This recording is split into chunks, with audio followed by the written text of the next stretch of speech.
Nerds! It is time for some shenanigans. Fun. Here on Rebel Nerd Radio. This is a new, kind of a new series, but more like a reboot of a series. I used to do the comic cuts thing. I decided that name was stupid. So I decided with comic shenanigans. So this is kind of the first episode of Comic Shenanigans. And with me for this first episode is Chris, aka Darth. Is it Piran? Pyron, however you want to pronounce it. Yes. And so he is going to talk with me today about a comic book called Brand New Day. You may have heard of this comic book because it is, let's say loosely, or a movie that is coming up soon is loosely based on this comic book. It bears the same name.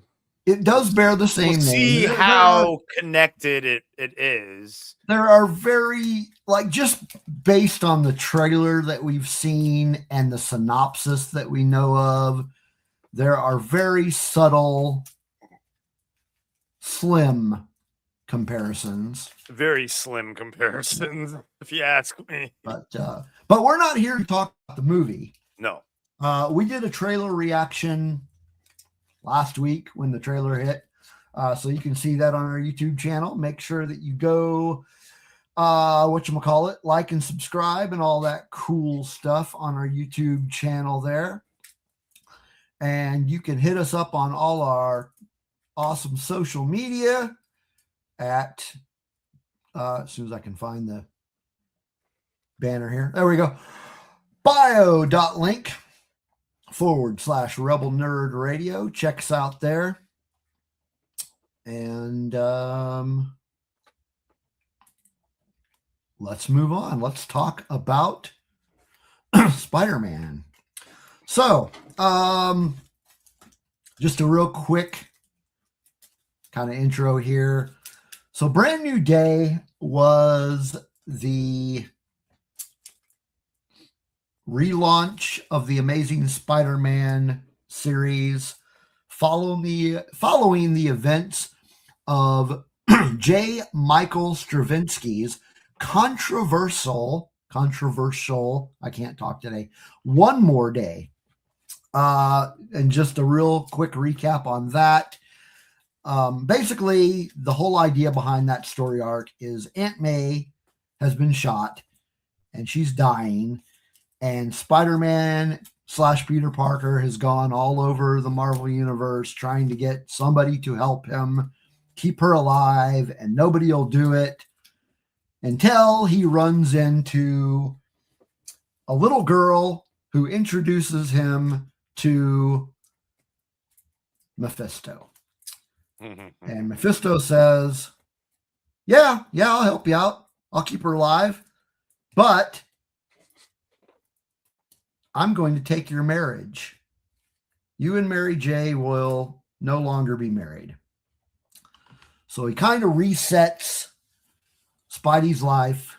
Spidey, of course, I mean, they talk about it for a while. I think I haven't read that story in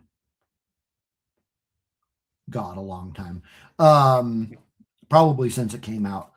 But if I remember right, they took a day to think about it, and they decided, okay, Aunt May's life is worth it. So he resets their life.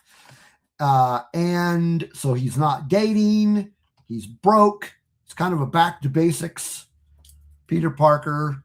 And also, prior to the events of this was the whole Civil War thing.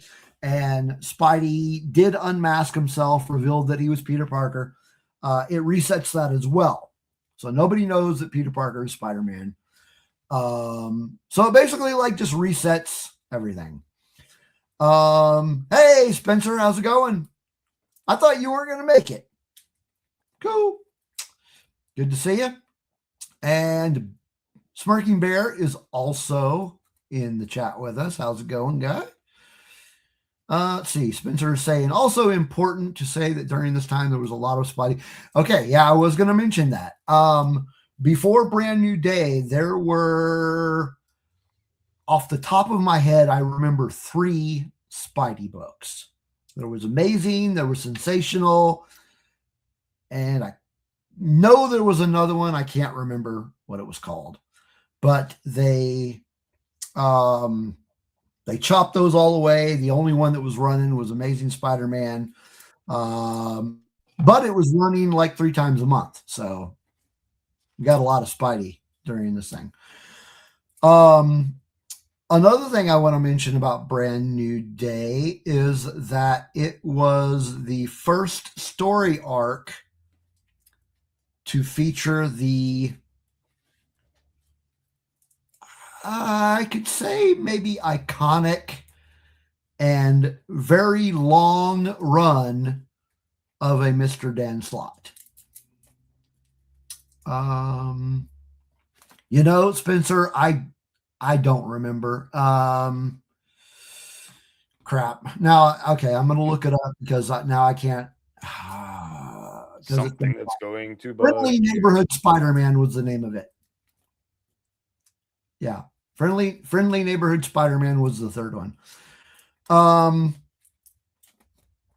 Web of Spider-Man, that was they got rid of that one long before this Brand New Day come out. So anyway, so Chris, had you read this story prior to agreeing to do this episode? No. Okay. No, that's why I always love doing these, and I'm glad I did agree to this one, just because how the story connects to the game. Yeah. So and having it's pleasantly surprised to be able to connect a lot of things with that. Yeah, I did like that. So, have you read a lot of Spider-Man in general? A long time, like 90s Spidey. Yeah, So like Todd McFarlane era. Ago. Yeah. So I've been reading Okay, so I had been reading Spider-Man for a really long time. So yeah, like we're talking probably late 80s, early 90s is when I started. And I kind of fell off reading it after Dan Slott ended his run. I've picked up a few issues here and there, and I've read a few runs. They just they were fine. They were good. They have been good. Dan Slott's run was so freaking good that it just kind of like, eh. How much longer did he go after Brand New Day? Oh man, his run lasted until this was 2009 when this. So yeah, Brand New Day started. Excuse me. Yeah, Brand New Day started in 2008. Yeah, like late 8 and early 9, right? And yeah, it started. Let's see, publication date. Let me see. Because I thought the last issue was February of 9.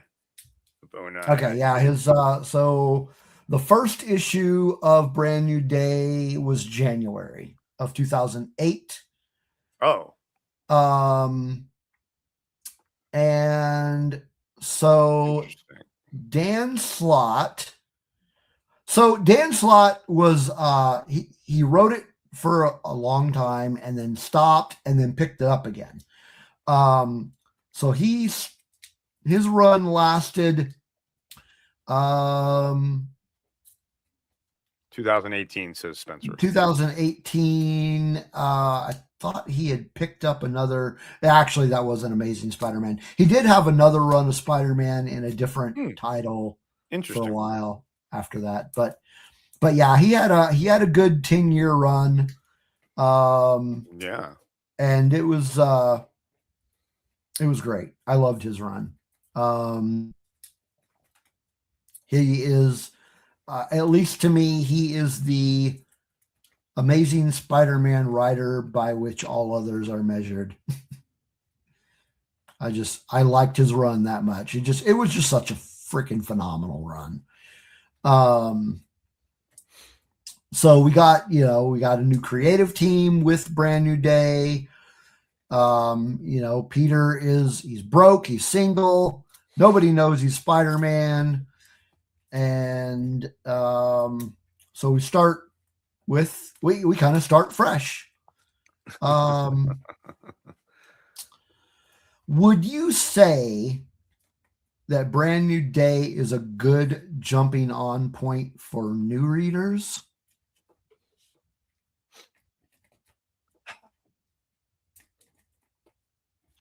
I'd say now, yes. And part of that reason is the video game.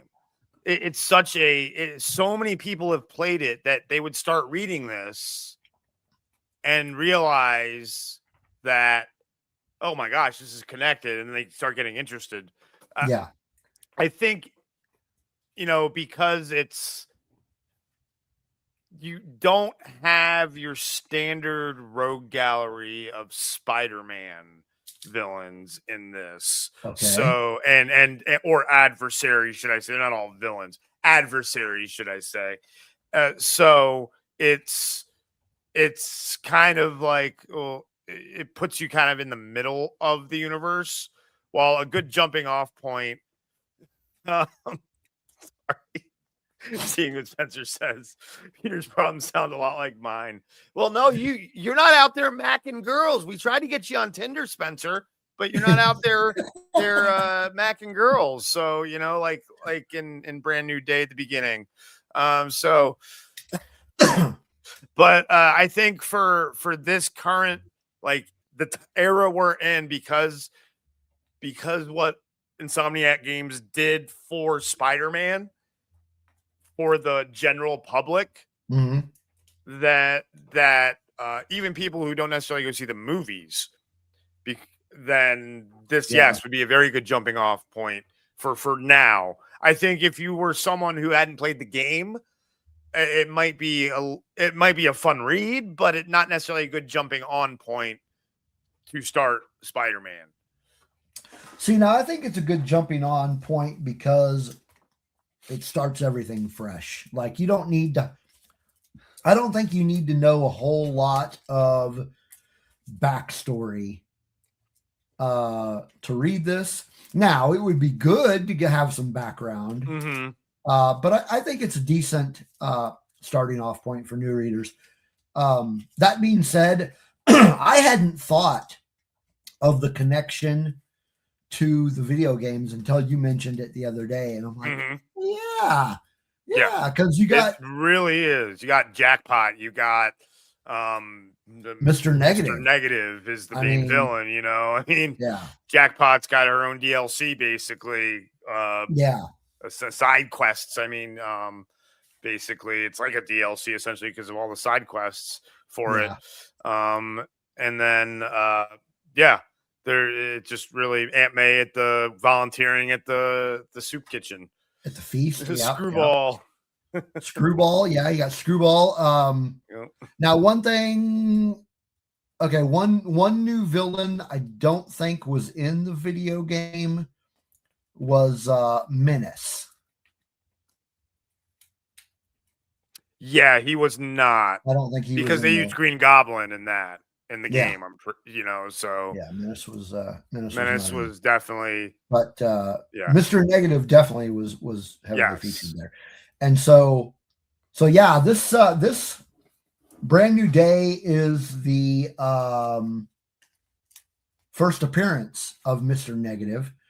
Okay, and he's an amazing villain, I gotta say. He's like probably one of my favorite Spider-Man villains of, I'm gonna call it the modern era, because I can't think of what other way to I could definitely see that for sure, saying it's the modern era, because I guess if you go classic, you're gonna look at Green Goblin. Yeah, classic. You're talking Green Goblin and Rhino villains, and that group. Yeah. But yeah, he is. I think part of it is that. So imagine him, instead of being a Spider-Man villain, as a Bond villain, and it's possible. It's plausible that he could be a real world villain in like a Bond type movie rather than in a comic book movie. And Yeah. so I think that's what makes him such a good villain, is that he is a Spencer says Screwball is greater than Mr. Spencer, you are a screwball. Yeah, I was dude. gonna say he's a very like down to earth villain with real world kind of intentions, but he's found something mystical that we all can believe that some things in our world like that could exist based on history and stuff like that, and through media we've seen like it be made to look plausible. So I think that's part of it too.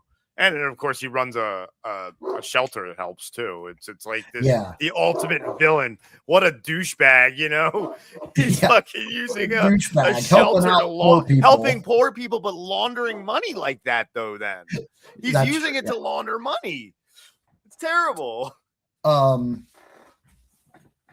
So another big change that comes of this is the changes within the Daily Bugle. So this Daily Bugle has been around forever, ever since Spider-Man time has started, and it basically gets bought where out. Else I've seen the heartache, the heart attack though storyline in another media somewhere, and I forget where. And it was an animated, I think. There was an. I think. I'm gonna have to look that up while you continue, because I wanted to bring that up now. Okay, so there was. Okay, that's not helpful.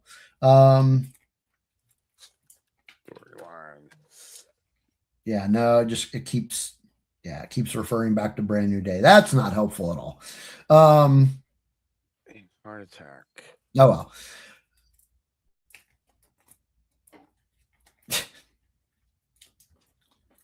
Yeah, that doesn't surprise me, Bear. He's good at that. So yeah, you've got this guy that has come in and bought the Daily Bugle. As of this, so we're talking about Volume 1 of Brand New Day. Jameson, up to the end of this, still doesn't know that he has lost all his shares of the Daily Bugle. But why am I a few days late to Google Brand New Day comic? Oh, wow. Yeah, it kind of is. But so yeah, we get Daily Bugle has been bought out, and they're going to call it DB now, and this new guy has a very different management style than J. Jonah Jameson. J. Jonah Jameson, of course, is in the hospital throughout pretty much this entire issue.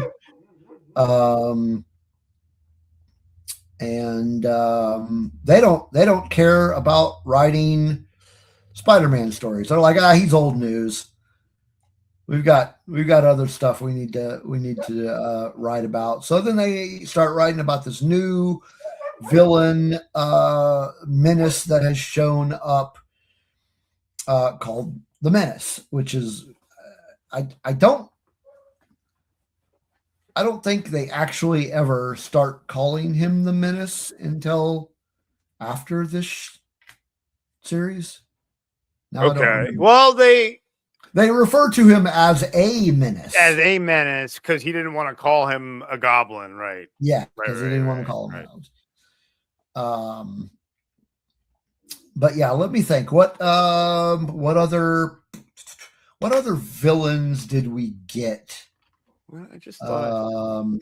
What is this site? from This this garbage. series.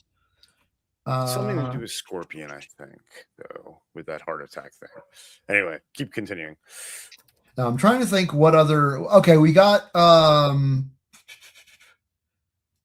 other villain that we got was Freak. Mm-hmm. Kind of the junkie guy. Yep. Yeah. Well, yeah, he was gonna. She takes the money from the dude, and he's like, "I'll remember that money box." Oh yeah, yeah. Whenever the drug dealer comes in, and she's all and Aunt May's like, "Hey, look, you've got all this money," and yeah. And then of course we can't fail to mention Spencer's favorite, Screwball.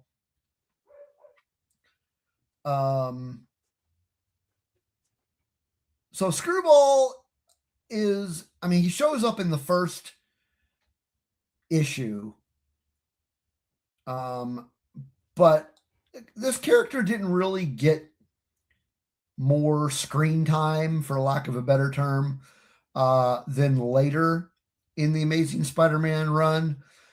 In this one, he basically is just this person that's Screwball's the one that's driving the car, right?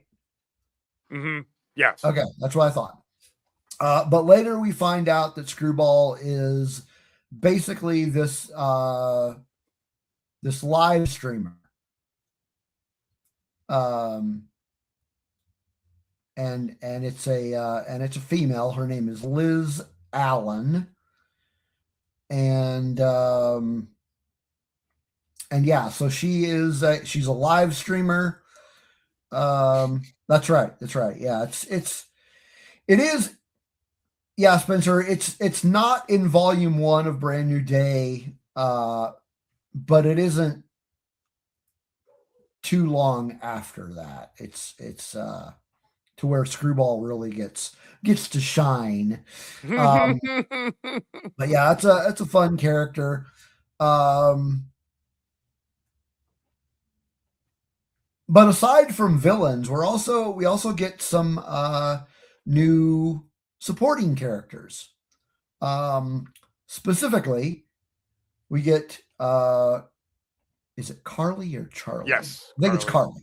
Carly Cooper, who is essentially a CSI, a rookie CSI. Rookie CSI, that's right. Rookie CSI, daughter of a cop.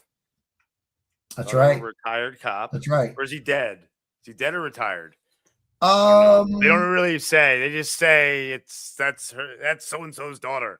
Really? He was a great cop. Yeah, I got the impression that he was dead. Okay. Yeah. Also, it was in the video game that J. Jonah Jameson also has a heart attack. Okay. So it is in the game. I thought I remembered it. I was like, wait a minute. So yeah, that sounds right. So she is friends with Lily Hollister, who is the girlfriend. Excuse me, the girlfriend of Harry Osborn. Yep. Harry Osborn, of course, is featured very heavily in this book. Mm-hmm. He just got back from Europe. While in the game, he's still in Europe. In the game, he's still in the first game, he's still in Europe. Right. So it's kind of, and in the comic book, he is no longer Green Goblin. Nope. He is kind of he buys a coffee shop, and that was just so random. It was like, okay, a coffee shop. Why? Well, because she was like, I asked him one day, let's go get Starbucks, and he actually bought a Starbucks. Yeah, it's not really a Starbucks, coffee bean is what it's called. And then also he is funneling money to mayoral prospects. Yes. So yeah, he's trying to get Lily's dad to run for mayor.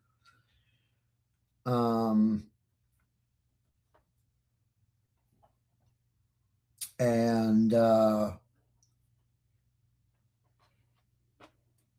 is the coffee he sells green? I don't think so. I don't think so. Well, I mean, that makes sense, Spencer, considering that Dan Slott wrote Amazing Spider-Man until 2018. I mean, he wrote for a long time. So yeah, he wrote Screwball. Yeah. So anyway, so he's shroom coffee, Jesus bear. Yeah. So let's jump back and talk about the creative team again. Most of this volume was written by Dan Slott. There are a few issues that are written by Mark Guggenheim. Did you notice a tonal shift between the writers?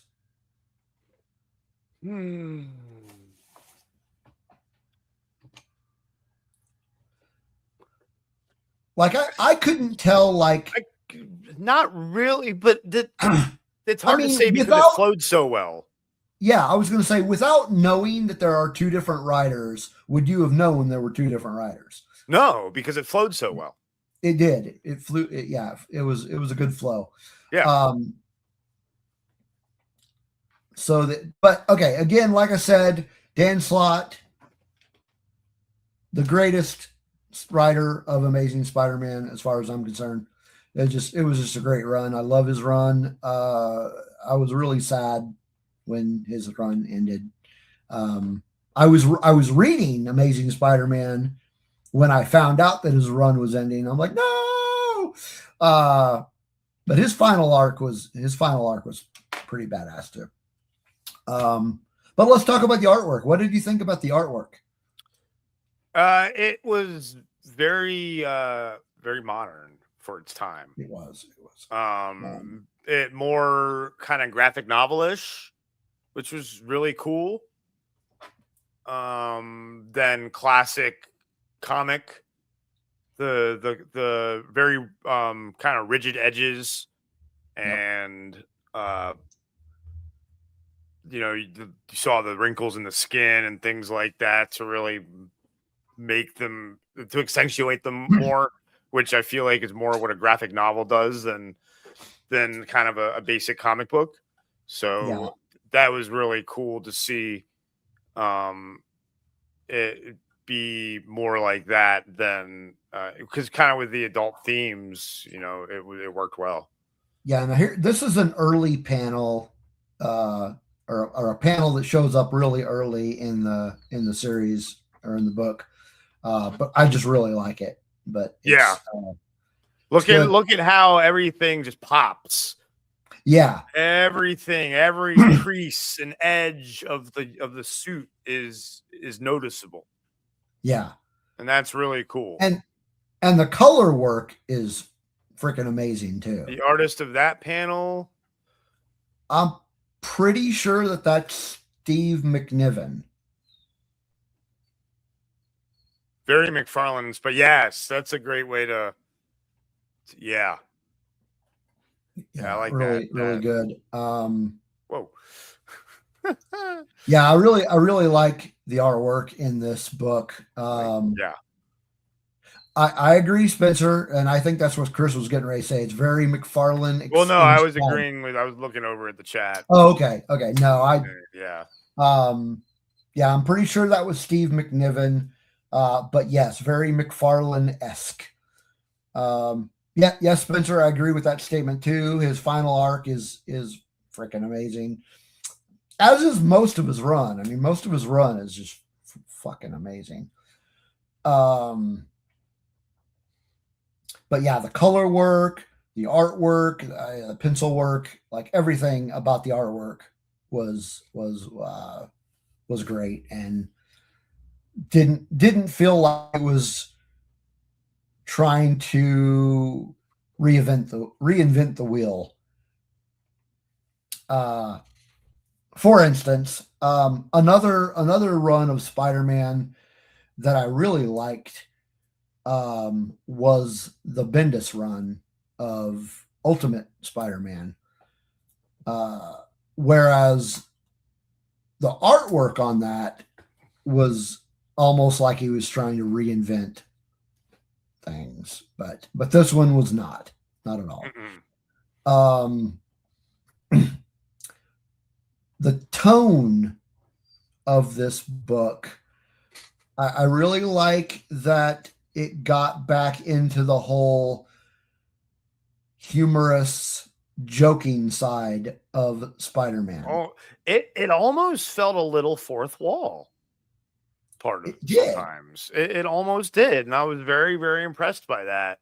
That I was like chuckling that he was telling the jokes to me, and rather than just to the people that were around him, and it was fantastically written. Yeah. But the taxi scene, the taxi panels were that part to me was the top of the comedy of Spider-Man right there, taking the taxi because he had no webs.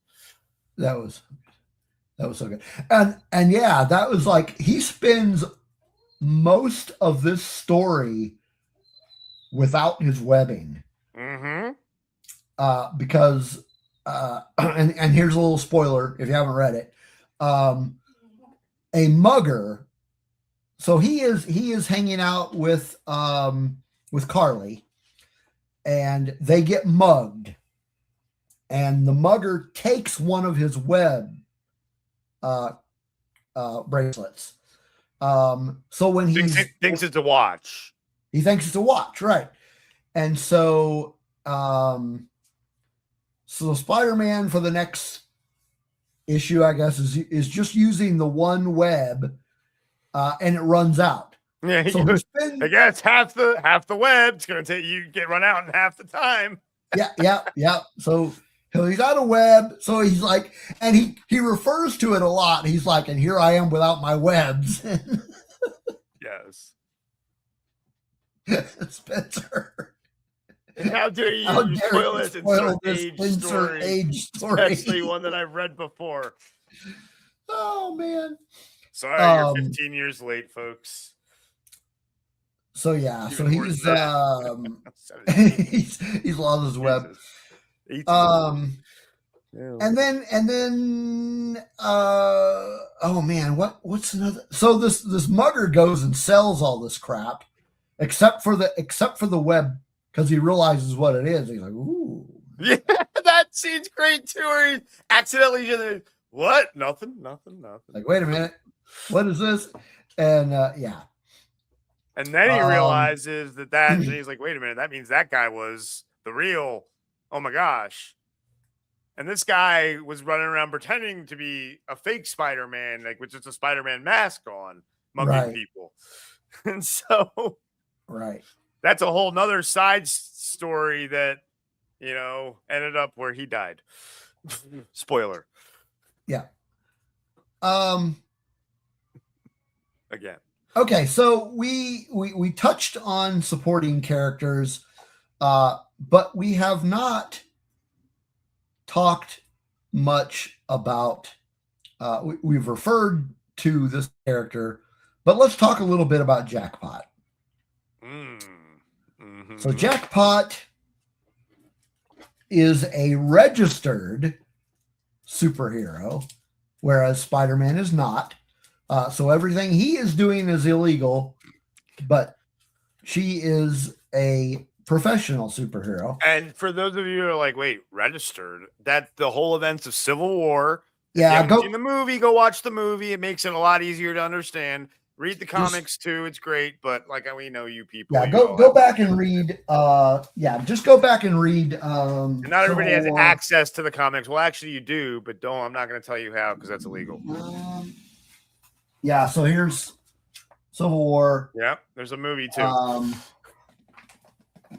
I think. And Age of Ultron. Spencer, aren't we going to talk about Civil War on Dingistan coming? Or we can talk about it on Dingistan, or we can talk about it here on Comic Shenanigans. Doesn't matter to me either way. But yeah, so Superhero Registration Act. Superheroes are illegal unless you get registered. So Jackpot is registered, And for the longest time, like, I remember reading this when it first came out, and even then, and Spider-Man himself is like, is this MJ? I think this is MJ. Even as it when it got to the end and everything, I'm still like, is it MJ? I'm still like, is it MJ? Even at the end of volume 1, I'm like, is it MJ? Is it? I think it's MJ. I think it's MJ. But yeah, toward the end of volume 1, she says, or actually, it's before the end of volume. Before the end of volume 1, it's like she says, "My name is Sarah." At the end of issue 5. I think you're right. Issue 5, because then 6 is the start with we get Blue Shield at the beginning, and yeah, so. So yeah, the insurance joke though. She's like, my name is Sarah. Oh, the insurance joke, the Blue Shield insurance joke killed me. Oh yeah, Blue Shield. The Blue Shield insurance. He was like I didn't talk about my healthcare premiums. What the fuck, man? The modern writing is amazing. Like the modern references for the. Yeah. Anyway, continue. But yeah, so she reveals her name is Sarah something. There are a couple of. Oh yeah, Spencer will message you and tell you. How about that? I mean, I can tell them right now. I mean, there's a few. There's Meet All Comics is what I. There's use. Marvel Unlimited. Well, yeah. Oh yeah. If you want to pay, there's Marvel Unlimited. There's DC Universe Online. There's Comixology and Kindle Unlimited. Yeah, no, I wasn't talking about pirating stuff. I don't do that. Sure you don't. No, I don't. I vehemently refuse. No, not with comics. No. Global Comics. Global Comics is another one. I'll throw up some links to all of these in the show description if I remember to. But anyway, Jackpot. Jackpot is her name is Sarah. Or she says her name is Sarah. She says her name is Sarah. But yeah, at the end, he's like, "Are you MJ?" She's like, "Who? What are you talking about? Who is MJ? Who's Mary Jane? Yeah. Who's Mary Jane?" And he thinks it's Mary Jane, and then and that's kind of where we end. She's like, "No, I'm not Mary Jane." Well, when he goes to her house, yeah, and he says, "I don't know who Sarah is. I'm not Sarah." That's right. She's like, that's why I'm like, "Is it MJ? God damn it!" So yeah, that's why at the end you're still like, "Is Jackpot she says, MJ? I'm Sarah, but I'm not Jackpot." That's right. Yeah. She says, "I have no idea who you are, you freak." So yeah, the whole Jackpot thing is. So now I need to read volume 2. So one of the things I was going to ask is, based on this, do you want to read the rest of this run? Yes, absolutely. Yeah, it's a great. Spencer does this to me too. He'll give me like a volume 1 to read or something, or a couple of comics to read, and then I'm like, damn it, I want to read more. Exactly. Yeah. Not enough time in the world. That's the problem with it. Well, and the thing is, and remember, at the end, the woman has like this short black hair, and he's like, "So you wear a wig, right? I guess." And she's like, "What are you talking about? Who are you talking about?" So, you know what? It just dawned on me. Speed Freak,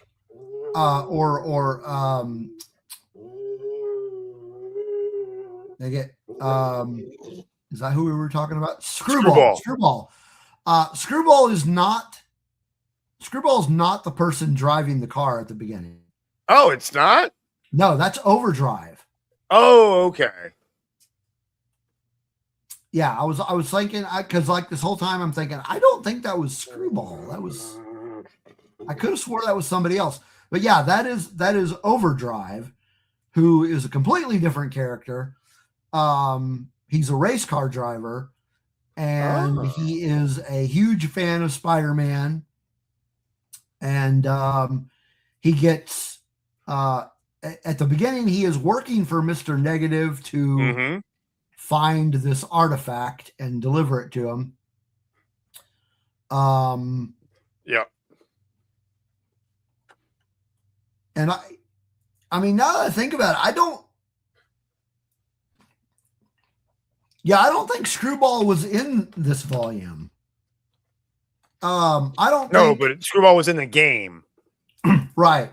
As well. So that's why Spencer brought it up, because no, she doesn't show up until okay, so one more. So volume 1 ends with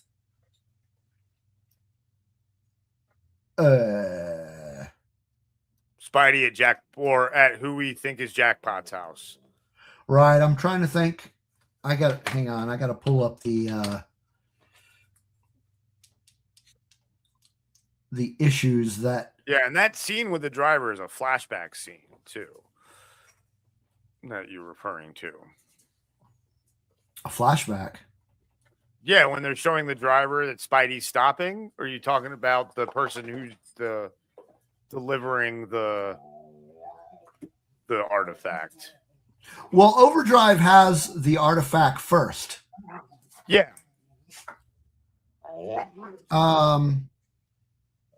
Okay, I'm trying to find the.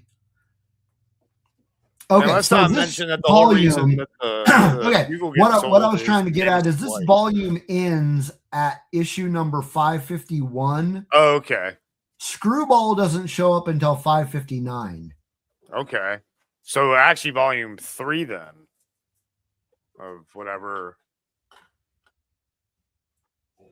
Yeah, possibly.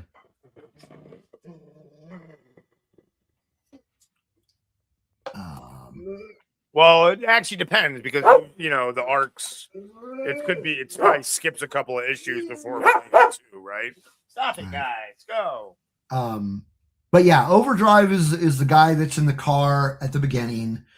Does Brand New Day volume 2 go right at 552, or does it skip a couple?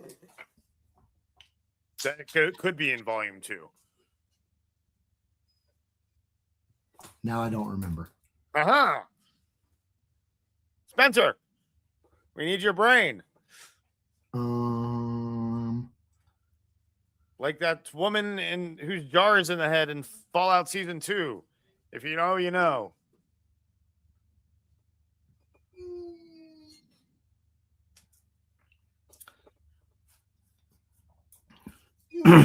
Excuse me. I'm trying to find Brand New Day here. Let's see here. Volume 2. Brand New Day, Volume 2. Day, Volume 2. I'm going to have to find out soon because I need to reread it. So, no, it starts at 552 and runs until 558. So, yeah. So that's all, yeah. So then it's volume 3 then. And then 559 picks up with volume 3. So that would be when we get Screwball.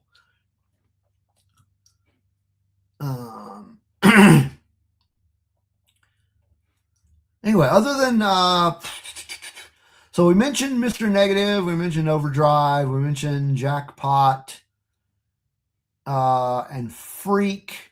Were there any other, besides Menace, were there any other villains that showed up in this volume?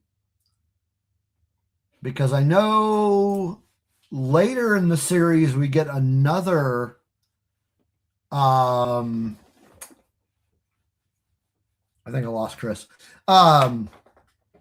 We get another villain, not in this volume, And that one might also be volume 3, but there's another character that's going to show up later by the name of Paper Doll. Is her name Paper Doll? I think her name was Paper Doll. But she doesn't come until later. And that one... Spencer says volume 4 is when he stopped reading, when he dropped off reading Brand New Day. Yeah, no, I kept reading. I mean, there's the Mob. Well, right, there's the Mob. That's the Mob is an interesting one because it starts out as, the Mob. You always think the Mob's bad, and he's trying to stop the Mob who's got the Tracer. There's these murders that have been happening, and old Spider Tracers are showing up as well. And then there's the gas that Mr. Negative made to kill the Mob. So there's those two side stories, and the Mob then becomes at the end, because he saves the kids, kind of a right. And the Mob is one of the factions of the Mob they refer to as the Magia. Yes, that's been around in Marvel Comics for a while. Yeah.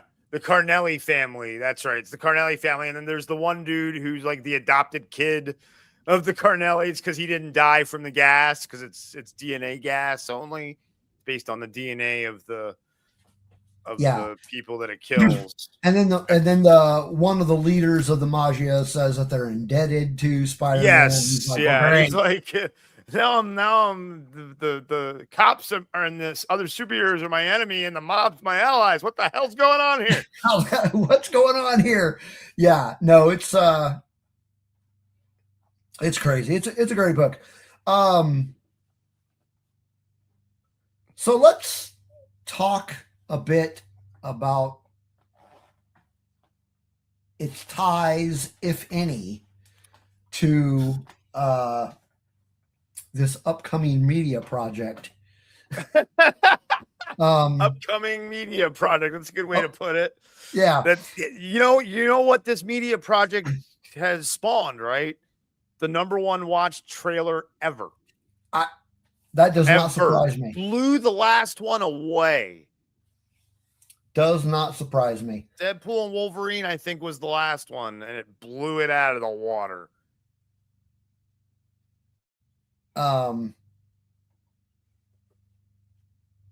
Yeah, so it shares a name. There's that. There is a slight similarity, and in that, people don't remember that Peter Parker is Spider-Man. Peter Parker's life does get kind of reset. Nobody knows that he's Spider-Man. He is not. Well, they weren't married in the movie, but he is not. No. He does not have a relationship with MJ. Correct. Hey, JD, how's it going? Who is still not Mary Jane Watson? So, everyone still is speculating, is a Mary Jane Watson going to show up, after Secret Wars when everything gets reset? I don't know. I don't want to think that far down the line anyway. I know. But they are married in real life, by the way, folks. Congratulations to Zendaya and Tom Holland. What's that? They're married in real life now. Oh, that's right. Yes. Congratulations to Zendaya and Tom Holland. So, both fantastic actors. Yeah, right. Bear says, I think people are genuinely curious of Spider-Man after that last movie. That's fair. Yeah, after what? After whatchamacallit? No Way Home. No Way Home, yeah. No Way Home. It also was one that pulled a lot of people's heartstrings because it brought back there are people whose favorite Spider-Man is Tobey. People whose favorite Spider-Man is Andrew Garfield. Yeah. So and to me, Andrew Garfield was an amazing Spider-Man, pun intended. And he was just a victim of poor writing. And then the Sinister Six movie got canceled because of the leak. Yeah. I went into with the Amazing Spider-Man movies. I thought that he was a good Spider-Man. I wasn't crazy about his Peter Parker. I could see that because you feel like they were too similar. Yeah. Yeah, I get that. Yeah. Like he wasn't nerdy enough as Peter Parker. He was still cool and suave as Peter Parker. Right. Yeah. Right. Yeah, I get that. I could that definitely see being that. said, I do like those movies. Yeah. I like one thing better. I will mention. I did like that. This is the start of Spider-Man's career, and MJ has nothing to do with it. Mm-hmm. I thought they got that right. Yes. Bringing Gwen now, that second one with Gwen Stacy getting killed, that was rough. That was yeah. That was yeah. And then they tried to cram too many villains into that movie, I feel like. Agreed. As well. Agreed. Something the writer of the Sinister Six movie actually said was at least they liked the script, and canceling it had nothing to do with not liking the script. Yeah. So it would have been interesting to see if we had gotten that movie, but if we had gotten that movie, we probably never would have gotten the current iteration of Spider-Man that we have now, and haven't gotten these movies, which I feel like the weakest one is the second one, for sure. The one with Mysterio? Yeah. Yeah, that is actually one of my least favorite Spider-Man movies. Yeah, I'd say it's so for me, man, if we're gonna rank the Spider-Man movies, man. I did this last week on my my Letterboxd account. Oh, nice.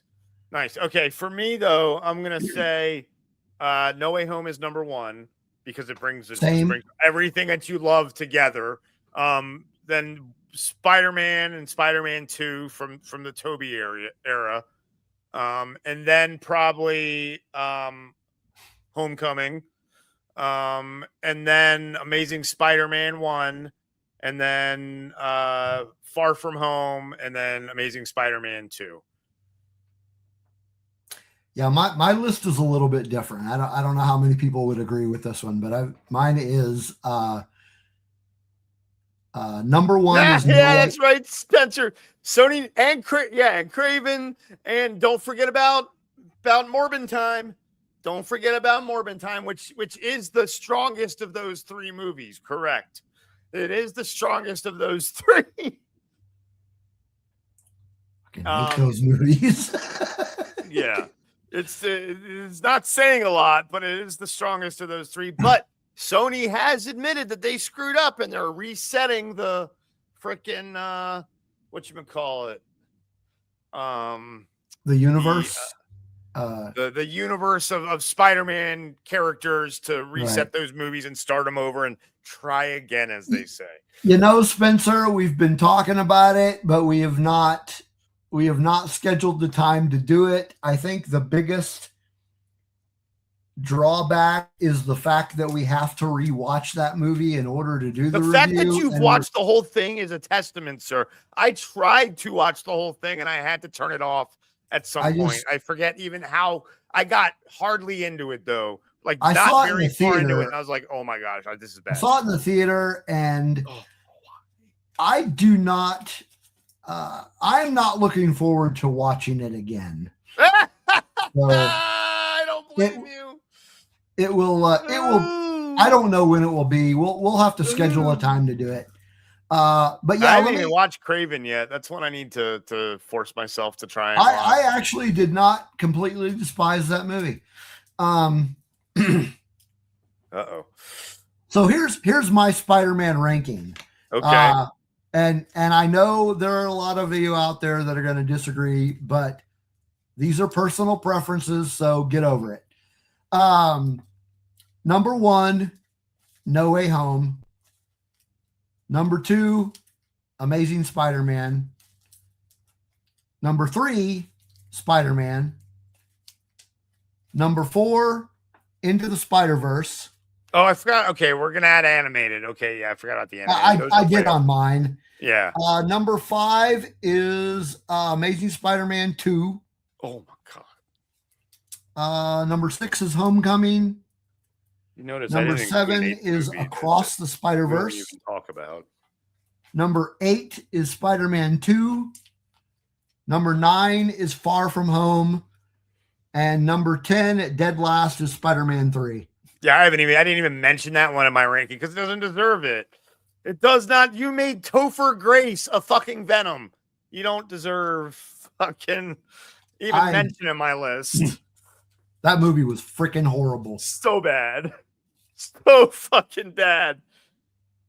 Bear, no, I will not start drinking again because of that. The reason I don't drink is because I have diabetes. And yeah, I don't drink because of my health too, so I feel you. No, nobody needs that. I stopped drinking because of my health when I was told, hey, why are you drinking alcohol? Oh, because when I was 13, my parents gave me my first drink and said it was socially acceptable. So, whatever. And that's the way a lot of Americans grew up. And Europeans. Yeah. So, do you have any other thoughts that you would like to share about Brand New Day Volume 1? No,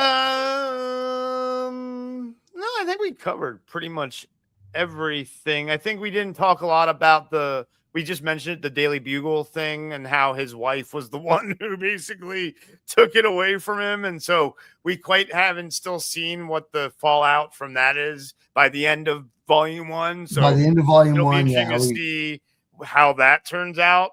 And if he has another heart attack afterwards, Really? Exactly. So if you haven't read it, I hope we didn't spoil too much of it. I tried to keep it somewhat spoiler free, but not completely. But it's a great run. Volume 1 is like I said, I think it's a good starting off point if you've never read any Spider-Man. But even if you have read Spider-Man, it's still a good run for you to read. It's a fun read. I like it. Spider-Man's a fun character to read in general. Mm-hmm. Again, you get a little bit of everything: comedy, action, drama, romance. It's kind of like it's the complete package is what Spider-Man is.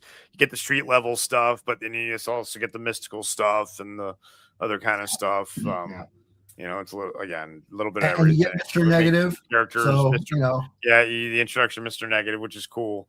Mr. Negative is awesome. Which makes characters like him, Daredevil, all those street level characters so much fun to read because Ninja Turtles is a great read. It kind of compare, street level characters. They were inspired by street level superheroes like Daredevil and Spider-Man. Definitely, if you like those kind of characters, those are books I recommend. Go check out Dingus Den. Check out all our reviews of all the stuff we've done for that. Yeah. If you think about it, shoot me I've got the Dingus Den link, but shoot me a link to whatever social media you want to like. Where can they find I'm not really in that space anymore, doing that kind of stuff, promoting stuff. Although I will say, I mean, this is not the place to. I'm trying to set up what's called a Green Fellas reunion. Green Fellas was a channel that I ran with a guy from the UK for a couple of years that spawned from an earlier channel, and someone left, and when a third person left, and trying to get a reunion together for that. So go check out the Green Fellas. And anybody of you who do know the Green Fellas know DeOrk, go use that hashtag +DeOrk. Say that again. Daork. And Oh, okay. Yeah. So again, if you are not already subscribed to the Rebel Nerd Radio channel here on YouTube, make sure you do a subscribe and a like and all that stuff. Even if you didn't like the video, like it anyway. Even if you click the down like, it's engagement. That is fair. That is fair. So who cares what people don't like? It means they're here and watching. You folks that jumped in the chat with us to talk about this awesome comic. Go read it. I'll pop a link in the show description to where you can read this. One of the places you can read it. And then I don't know what I'm going to do on Comic Shenanigans again, but I'm sure that I will announce it out there. But be sure to check out Rebel Nerd Radio on all our links at bio.link/Rebel Nerd Radio. And we will see you next time. And Chris, thanks for joining me on this episode. Absolutely. And guys, go check out Steve's voiceover debut over on Dingus Den coming up soon shortly from the long Halloween series. That was a lot of fun. I knew you would enjoy that. Hell yeah. Later, folks.